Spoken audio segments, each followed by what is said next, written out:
A key test for candidates, how today's New Hampshire primary could shape the presidential race. National security threats. The government reveals the biggest problems facing Americans at home and abroad. Vatican reforms, how Pope Francis is changing the structure of the Holy See. And see how people celebrate Mardi Gras before Lent begins tomorrow. Those stories and more on EWTN News Nightly for Tuesday, February 9th, 2016.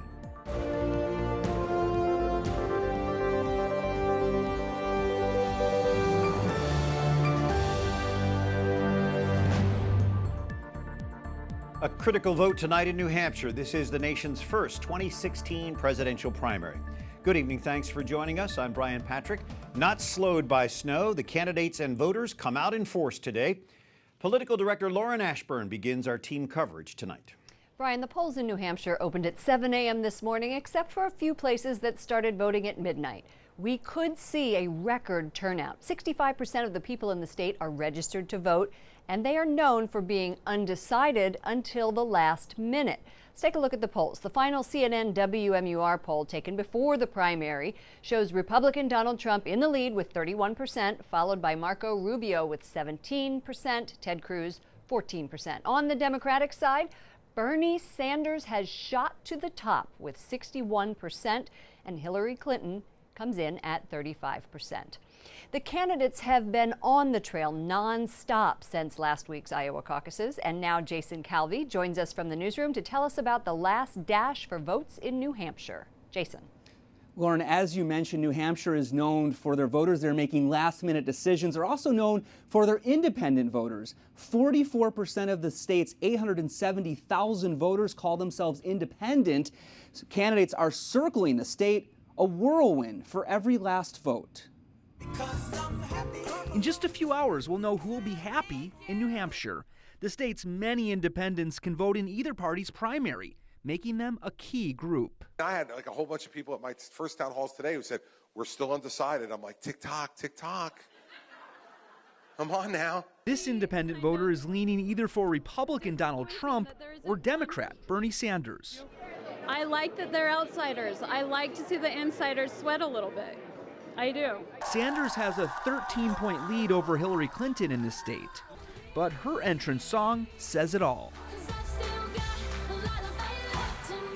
On the Republican side, there's a hot race to beat frontrunner Donald Trump. This is going to be incredibly close, everybody. Marco Rubio, Chris Christie, John Cusack, and Jeb Bush are in a four-way slugfest, vying to be the establishment alternative to Trump and Ted Cruz. Cusack is going for a full cup of votes, while at another diner, a man who supports so-called gay marriage challenges Rubio. I just believe marriage is between one man and one woman. Christie and Cusack have invested much of their time to doing well in New Hampshire. Now, Trump and Sanders are looking for big wins to give credibility to their outsider campaigns. Lauren? Jason, at this time we love to talk politics and the horse race and who's up and who's down, but what are the issues that are on the minds of New Hampshire voters today? Do we have any information on that? Yeah, Lauren, I'm looking at the Boston Herald, the recent poll from the Boston Herald, and what they found was the three top issues for Republicans were the economy, national security, as well as immigration. And for Democrats, the top three issues for them, health care, the economy, and income inequality. Jason, thank you so much. Reporting from our newsroom, Jason Calvi. Melinda Henneberger is editor-in-chief at Roll Call. Bob Cusack is editor-in-chief at The Hill. Welcome to both of you. Two of the top names in journalism sitting right here. Melinda, you wrote a piece in Roll Call today on the first female Secretary of State, saying there's a special place in hell for women who don't help each other. Donald Trump just attacked Ted Cruz last night with a very pejorative term. Have you ever seen political discourse this bad, this rough? Well, we always think this is the absolute bottom. It can't get worse than that, and then it does. So no, I'd have to say, especially with Trump, whose language on the trail is really in a class by itself, I have never seen another year like this one. Bob, do you think that it matters? What do you think the effect of the attacks and the profanity has? Well, I mean, Trump has done well so far. He's tapping into a lot of anger that's out there, and we really haven't, I mean, Congress and Washington is never popular, but this cycle, the least popular I've ever seen, and I don't think that's going to be changing. So I think Trump has made the decision, I'm going to go after Washington, I'm going to be outlandish and tap into that anger. And we've seen how Bernie Sanders do it a little bit too, but in a very different way. Melinda, let's talk about the polls. Right now, if you have the final poll, it looks like Trump was going to take it away, as will Sanders. Do you think that there are going to be any surprises? I think the surprises will be in who comes in second, third, and so on. I think it would be an earthquake if we saw a surprise at the very top. If either Trump or Sanders come in first. Sure. But we're really eager to see, of course, how much Hillary loses by, and who places in the very crowded field of Republicans. It's the jockeying that's interesting. But who do you think, Bob, is going to be who's going to live or die? Who's going to lose of those bottom four who are slugging it out for the establishment candidate? I think you got to look at the governors. I think the governors, whether you're Kasich, Jeb, or Christie, you got to finish in the top three. Or maybe you won't get out, but you probably will. I think you're going to have at least two of those three get out. If you get in the top three, I think you got a ticket to South Carolina. I think Jeb Bush has had a good week. He may surprise, but there's always some surprise in New Hampshire. And that's why political junkies like us stay up until midnight to make sure that we catch all of it. Now, Melinda, let's go back to Jeb Bush. He seems to have a little spring in his step. He went up a little bit in the polls, and a lot of articles have been written about that. Do you think it's going to make a difference? We'll see. I mean, he definitely had his best week, but look at all the other not wonderful weeks he's had. I think there's an argument to be made that he's got that spring in his step because he knows he may be able to go back to Miami soon. He might not have to be in the spotlight. Yeah, I think that it could be a little bit too late for Jeb Bush. He's had just too many poor debate performances. And also, remember, there's Bush fatigue out there. That is a real thing that has hurt him. His ads have not been very effective. He's spent, and his super PAC has spent over $100 million. And yeah, he got a little bit of a bump, but I think I think if he wins, it would be one of the biggest political comebacks in history. Okay, we're going to have to leave it there. Melinda Henneberger, editor-in-chief of Roll Call, and Bob Cusack, editor-in-chief of The Hill. Brian, we'll be back later in the newscast with more analysis from the Republican National Committee spokesperson. All right, thank you, Lauren. Evangelical Christians will likely play a smaller role in New Hampshire than they did in Iowa. They make up just 20% of Republican voters in New Hampshire. That compares with Iowa's 60%. Meanwhile, other stories our EWTN News Nightly team is covering in today's world. Cyberspace attacks and potential homegrown terrorists pose the most serious threats to the U.S. this year. That consensus from heads of several intelligence agencies testifying today on Capitol Hill. That's where Wyatt Goolsby is with this report. Now, Brian, leaders of the CIA, FBI, and NSA, among others, wrapped up a second Senate hearing this afternoon. They're voicing concerns on a variety of threats facing the country. James Clapper, the director of National Intelligence, and General Vincent Stewart, the director of the Defense Intelligence Agency, testified at a Senate hearing this morning. Stewart says he believes attacks by the Islamic State terrorist group could intensify in the next few months. Clapper says ISIS is the preeminent terrorist threat. He says the group effectively uses social media to build its members. Intelligence officials warn against several other threats. North Korea's efforts to develop a long-range nuclear missile and a hydrogen bomb cause concern. Clapper says Iran remains the foremost state sponsor of terrorism, but he says if Iran abides by the recent nuclear deal, the threat level remains low. Russia and China continue to modernize their military and are moving into space. They could eventually position weapons to destroy U.S. satellites. In my 50-plus years in the intelligence business, I cannot recall a more diverse array of challenges and crises that we confront as we do today. For me, the way I try to bend it with our team is protection of U.S. persons and U.S. infrastructure is priority number one. And when I look at this and I see cyber and the counterterrorism world in particular, bringing those together in a very concerning way, and it represents both great opportunity for us as a society, but great vulnerability with potential for great impact. President Obama also addressed national security and cyber terrorism with his team at the White House today. Cybersecurity remains a top priority for this administration in their last year. Brian? Wyatt Goolsby on Capitol Hill. Thank you, Wyatt. President Obama proposes spending $4.1 trillion in his final White House budget package. The proposal was sent to Congress today. It includes more money for the war on terror, cancer research, and addressing climate change. The Republican-controlled Congress is already criticizing the package, especially its proposed $10 per barrel tax on crude oil. A head-on train collision in Germany kills at least 9 people. The trains collided on a curve in southern Bavaria, not far from Munich. First responders say the trains hit so hard it was almost as if the two were fused together. An automatic safety system apparently failed to stop them. More than 100 people are being treated for injuries tonight. Black boxes from both trains have been recovered. They are now being analyzed. Wintry weather from the Midwest to New England makes it tough for travelers here in the U.S. Cape Cod hit with a blizzard Monday with up to 1.5 feet of blowing snow. A blizzard warning is also up for Minnesota. Blowing snow causing whiteout conditions on some of the highways. Strong winds blew fresh snow along with snow from last week's winter storm. Coming up, we go to Rome for a review of the latest Vatican reforms and calling out the Environmental Protection Agency over the Flint, Michigan water crisis.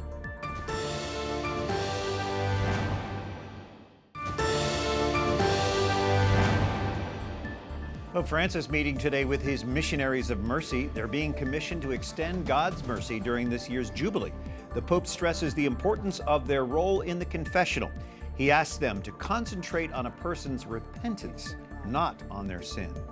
Thanks for joining us this evening. I'm Brian Patrick. Pope Francis wraps up a 2-day meeting with his Council of Cardinals today at the Vatican. The 9 cardinals, hand-chosen by the Pope, advise him on key areas, including the ongoing reform of the Curia. Mary Shovlain joining us from Rome, where the wind is blowing tonight. Mary, what are the topics that were on the table for this series of meetings? Well, we know that they're talking about topics which came out during the synod, that of course being synodality, this walking together, being brothers. We know they're talking about decentralization, which means that all decisions don't have to be made here in Rome, kind of farming out some of that responsibility to the diocesan level. And they continue to discuss reforms of the Curia. Father Lombardi also told us that these reforms some of them are coming to a close in the sense that they created already 2 new dicasteries by merging together 3 or 4 different Vatican offices. So there already have some streamlining going on. We also know that Cardinal O'Malley, who is here in Rome, part of the C9, this Council of Cardinals, he briefed them on the Commission for the Protection of Minors. They've just wrapped up their week of meetings here. He briefed them on all of that. And Cardinal Pell, of course, being in charge of the economic reforms here at the Holy See, briefed them on that progress as well. So a lot going on, a lot of winds of change, if you will, Brian. Yeah.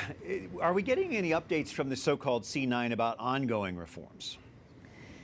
Well, like I mentioned before, Cardinal Pell did talk about the economic reforms. We don't know the details of that. Of course, that would be very interesting. We remember during VatiLeaks that a lot of these documents that were taking out were about kind of economic mismanagement in the Holy See. So we definitely see the need for these reforms. And we know that Pope Francis is very committed to this. We know that they're going to turn their focus now after having created these 2 new dicasteries. They're looking to further streamline. Now they're going to take aim at the Vatican Secretariat of State and the Congregation for Divine Worship. As Father Lombardi said, this is all a work in progress. Mary, there was a special mass today for the Capuchin community. Cardinal Sean O'Malley, who you mentioned, of course, is a Capuchin. He is the Archbishop of Boston. Was he part of that celebration? Well, not only was he part of it, he was one of the major concelebrants, and we heard about that at the press conference today, him being a Capuchin. We're so focused on him being part of the reforms, a part of this council, part of that commission. We forget that Cardinal Sean is also a Franciscan, a Capuchin, and Capuchins from all over the world are here, of course, for the remains of Padre Pio and Father Leopold Mandich, who are on display in the Basilica, the relics being venerated by the faithful. And so Cardinal O'Malley, being a Capuchin, was front row and center celebrating Mass with Pope Francis in the Basilica this morning. A wonderful celebration for them. Mary Shovlain from Rome. Thank you, Mary. Thank you. And the South Dakota House passes a bill protecting religious liberty. It would bar the government from taking action such as revoking the tax-exempt status of an organization because of its religious beliefs. Supporters say it's about protecting the freedom of speech of people with conservative views. Opponents argue it would allow for discrimination against certain minority groups. The bill now goes to the state Senate. And we now go back to political director Lauren Ashburn with continuing coverage of today's New Hampshire primary. Lauren?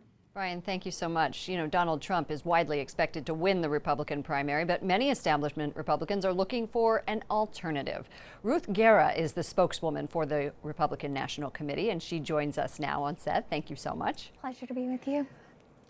A Mississippi member of the RNC said, "It's clear we need to figure out who is the consensus candidate who can beat Trump and Cruz." Is that the same feeling at the RNC? Well, I think that's up to the voters to decide. I think that in Iowa we saw a record turnout. In New Hampshire we expect the same. It's not something for the RNC to decide. We stay neutral during the primary process, but we're excited to see the enthusiasm on our side. We're excited to see record turnout in Iowa.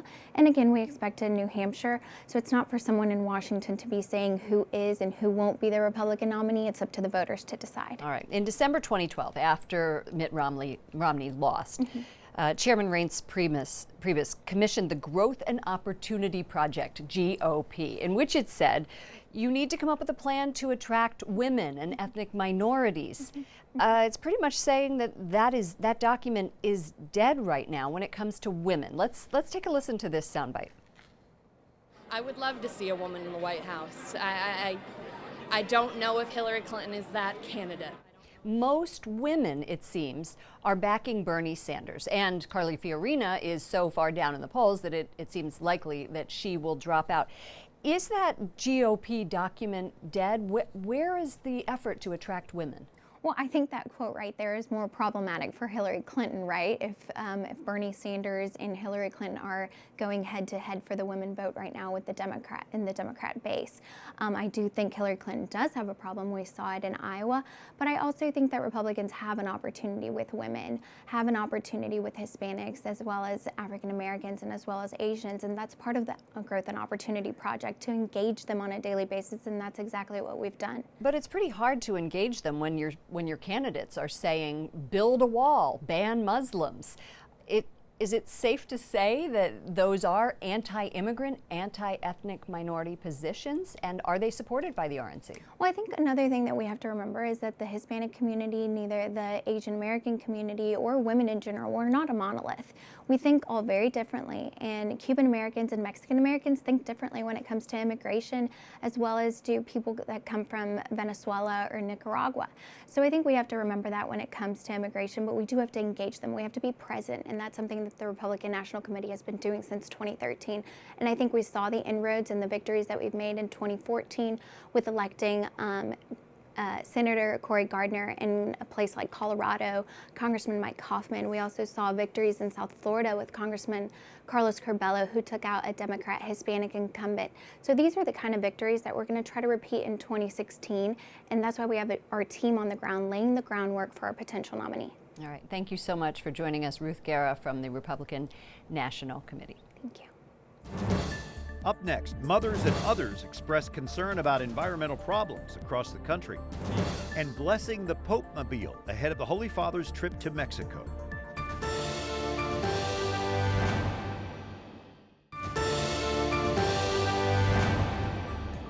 Pope Francis celebrates Mass today at St. Peter's Basilica with pilgrims from the Capuchin community. The Mass coincides with the display of relics from two Capuchin saints, Padre Pio and Leopold of Mandich. The Holy Father says confessors perform the office of Jesus, who forgives. Thanks for joining us this evening on Tuesday. I'm Brian Patrick. A group of mothers accuses the Environmental Protection Agency of immorality for its failure to act on Flint, Michigan's water crisis. Catherine Szeltner is here with more tonight. Yes, Brian, Flint's lead-tainted water can cause developmental delays and learning disabilities in children. A group of moms claim the EPA has known about the crisis for at least a year, but has failed the community, and it's not an isolated case. The group Just Moms St. Louis traveled from Missouri to D.C. to say the EPA is also ignoring complaints about a radioactive landfill near their home. The nuclear wastes are next to an underground fire, and there has been smoldering smoke and odor for at least 3 years. The Just Moms group says the EPA has the authority to move people away from the landfill, but the government agency refuses to step in. I spoke with one mother who lives less than half a mile from the radioactive site. She's frustrated with the administration's lack of action. It makes you feel helpless and hopeless, because you look to your local, your county, and then your state governments for some help. And everybody is deflecting to one that might be ahead of them. The county deflects to the state deflects to the federal, and it's just a big runaround. These mothers are in D.C. because they want to meet directly with the EPA director, Gina McCarthy. A representative from St. Louis's Franciscan Sisters of Mary also made the trip. She says the Catholic sisters focus on ecology concerns because the environment is strongly linked with our health. Brian. Catherine Szeltner, thank you. And the Mexican people preparing this week for the Pope's visit. He leaves the Vatican on Friday, stopping first in Cuba. There he will meet with the head of the Russian Orthodox Church. Then it's on to Mexico. 5 Pope-mobiles that will be used during the Holy Father's visit to 6 Mexican cities were blessed this week. The vehicles including 2 modified Jeeps and 3 customized Dodge Ram pickup trucks. The Pope will also use Fiats for longer journeys through Mexico. Well, Christians around the world celebrate Mardi Gras, or Fat Tuesday, today. The day before Lent begins is also called Shrove Tuesday, Pancake Tuesday, or Carnival, or sometimes Carnival. New Orleans' Mardi Gras celebration includes elaborate floats, eccentric costumes, marching bands. The Northside Skull and Bone Gang was up early this morning, waking up the locals, an annual tradition. Their skeleton costumes are a reminder of our mortality. Father Aquinas Guilbeau teaches moral theology at the Dominican House of Studies. He's our godly counsel every Friday morning on EWTN Radio's Morning Glory. You're from Louisiana, Father. Tell us a little bit about this tradition and its Catholic roots. Some of my earliest memories as a child are attending the Mardi Gras celebrations in suburban New Orleans with my family. The Mardi Gras, it's a Catholic celebration. It has deep Catholic roots. Were there no Easter, there would be no Mardi Gras. It's as simple as that. Just as the church prepares for 40 days for the celebration of Easter during the season of Lent, well, over time, Christian cultures developed a way to prepare for Lent by having sometimes 40 days from Epiphany to Ash Wednesday to celebrate, or it was a time of revelry to prepare oneself for the more austere practices of Lent. How did it get so strange, especially in Louisiana? I mean, they really go all out. I hope it's not too strange. I think what we have is a lot of inherited traditions. Unfortunately, they've been maybe uprooted from their origins. In medieval times, where a lot of the costumes and a lot of the traditions developed as a way to celebrate the virtues and really mock the vices. So if there was, in a sense, an overturning of the regular order of things, it was to mock vice and to show how ugly it is. And that has something to do with some of the costumes and the certain practices that developed in Europe. So as the party winds down later tonight and we launch into Lent, Ash Wednesday tomorrow, help us get started on that. I think the best thing we can do is listen closely to the gospel tomorrow. It's from the 6th chapter of St. Matthew's gospel. And what the Lord does in the gospel, we'll hear he lays out a plan for Lent. If we want a balanced practice for Lent, we should do 3 things. Do something in regards to fasting, do something in regards to prayer, and do something in regards to almsgiving. That our Lenten observance should focus or really rest on each of those 3 pillars. Something tangible and something attainable. That's right, exactly. Don't. It's not a He-Man contest. You know, it's not a strongman contest to show the Lord what we can do. It's practices that we choose to open up our minds and our hearts to really the strong man, the Lord, to have him act in our lives. Well, thank God for Lent, and we thank God for the Dominicans, and especially you. Father Aquinas Guilbeau, we'll see you Friday morning on Morning Glory. Look forward to it. Thank you. Well, until tomorrow, for the EWTN News Nightly team, I'm Brian Patrick. We leave you tonight with today's procession of missionaries of the mercy at the Vatican, our own EWTN Father John Paul Zeller, one of 1,000 priests chosen by Pope Francis being sent out across the world by the Holy Father tomorrow.